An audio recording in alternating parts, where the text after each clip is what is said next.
Mafia వ్యక్తులతో అంటగాగినటువంటి ఉదాహరణలు కోకొల్లలుగా ఉన్నాయి. కాబట్టి అతనికి ఉన్నటువంటి పరిచయాలలో ఈ రకమైనటువంటి దిగజారి అంటే రాజకీయాల కోసం ఎంతకైనా దిగజారేటువంటి తండ్రి లాంటి మామని పొడిచినాడు, బావమరిదిని కాళ్ళు పుచ్చుకు లాగినాడు, వదిన గారిని తోడల్లుణ్ణి మోసం చేసినాడు, ఒకే కడుపున పుట్టినటువంటి సొంత తమ్ముడిని వంచన చేసినటువంటి అంటే రాజకీయాల కోసం ఎవడినైనా ఎంతకైనా నమ్ముకున్న వాళ్ళని కూడా ఏ రకంగా దిగజార్చి ప్రవర్తిస్తాడో మనకు ఉదాహరణలు ఉన్నాయి. కాబట్టి ఖచ్చితంగా దీని మీద లోతైన విచారణ చేయాలి.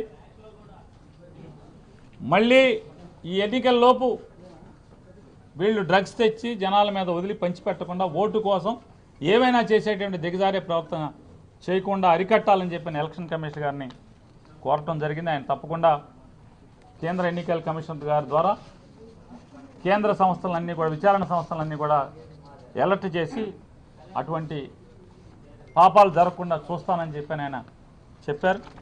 అలాగే నిన్న రాత్రి ఈ విషం చిమ్మే కార్యక్రమం తన సొంత ట్విట్టర్ అకౌంట్లో చంద్రబాబు నాయుడు గారు ఏ రకంగా విషం చిమ్మాడో దీన్ని కూడా కాపీ ఆయనకి ఇవ్వటం జరిగింది. ఆయన చదివి ఇది చంద్రబాబు నాయుడు గారి సొంత అకౌంటా అని అడిగారు. అవునండి, ఇది ప్రెస్ స్టేట్మెంట్ కాదు, ఆయన ట్విట్టర్ అకౌంటే అని చెప్పాం. కావాలంటే మీరు వెరిఫై చేసుకోండి. చంద్రబాబు నాయుడు సొంత ట్విట్టర్ అకౌంట్లోంచి పర్సనల్ అకౌంట్లోంచి ఇది ట్వీట్ చేశాడు. ఈ రకంగా ట్వీట్ చేయడం అనేది మోడల్ కోడ్ ఆఫ్ కాండక్ట్ ఏదైతే ఎన్నికల నియమావళి అనుసరించి ఇది తప్పుడుతనం. ఇది క్లియర్గా మోడల్ కోడ్ ఆఫ్ కాండక్ట్లో చెప్పింది. ఎక్కడా కూడా నిందలేయటం కానీ ఆధారాలు లేకుండా రాజకీయ ప్రత్యర్థుల మీద రాజకీయ వ్యతిరేకుల మీద తప్పుడు ప్రకటనలు కానీ నిందారోపణలు కానీ చేయకూడదు. చేస్తే మోడల్ కోడ్ ఆఫ్ కాండక్ట్ కింద వస్తారు అని చెప్పని మోడల్ కోడ్ ఆఫ్ కాండక్ట్లో కూడా ఉంది. కాబట్టి దీన్ని వెంటనే విచారణ చేసి ఇటువంటి మోడల్ కోడ్ ఆఫ్ కాండక్ట్ ఉండగా ఇటువంటి తప్పుడు ప్రకటనలు చేసినటువంటి చంద్రబాబు నాయుడు గారి మీద క్రిమినల్ చర్యలు తీసుకోవాల్సిందిగా అని చెప్పని వారిని రిక్వెస్ట్ చేశాం. వారు కూడా తప్పకుండా దీని మీద ఎంక్వైరీకి ఆదేశిస్తాను, విచారణ చేసి దాని కింద వస్తే కనుక తగు చర్యలు తీసుకుంటామని చెప్పని కూడా ఎలక్షన్ కమిషనర్ గారు చెప్పారు, స్టేట్ ఎలక్షన్ కమిషనర్ గారు. అలాగే నిన్న కూడా వైఎస్ఆర్ కాంగ్రెస్ పార్టీ తరఫున చంద్రబాబు నాయుడు గారు సతీమణి గారు పురంధేశ్వరి గారు భువనేశ్వర్ గారు మన్నించండి, చంద్రబాబు నాయుడు గారు సతీమణి గారు భువనేశ్వరి గారు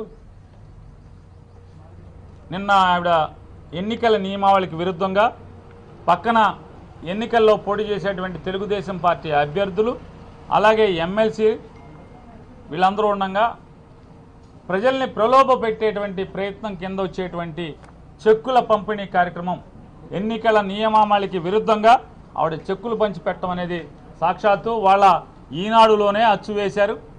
అమ్మగారు చెక్కులు పంచి పెడుతున్నారని చెప్పని ఇది ఎన్నికల నియమావళికి విరుద్ధం కాబట్టి ఖచ్చితంగా దాని మీద చర్యలు తీసుకోమని నిన్న ఇవ్వటం జరిగింది.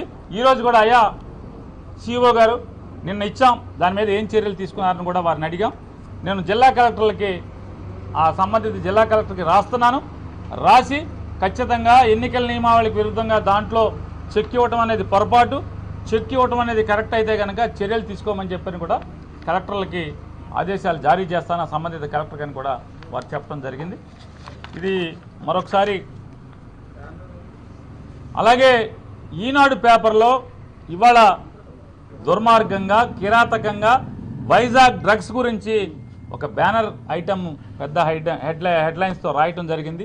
దానిలో అంతా కూడా నల్ల ఇంకుతో రాసే నల్ల సిరాతో రాసే వార్త కంటే కూడా విషాన్ని ఉపయోగించి జగన్మోహన్ రెడ్డి గారి మీద విపరీతమైనటువంటి ద్వేషంతో కూడిన విషం అనే సిరాతో రాసినటువంటి వార్త ఎన్నికల కోడ్ ఆఫ్ కండక్ట్ కింద మోడల్ కోడ్ ఆఫ్ కండక్ట్ కింద వస్తుంది. అది బేస్లెస్ ఎలిగేషన్స్ ఈ రాష్ట్ర ప్రభుత్వానికి వైఎస్ఆర్ కాంగ్రెస్ పార్టీకి మా నాయకుడు జగన్మోహన్ రెడ్డికి ఆపాదించేట్టుగా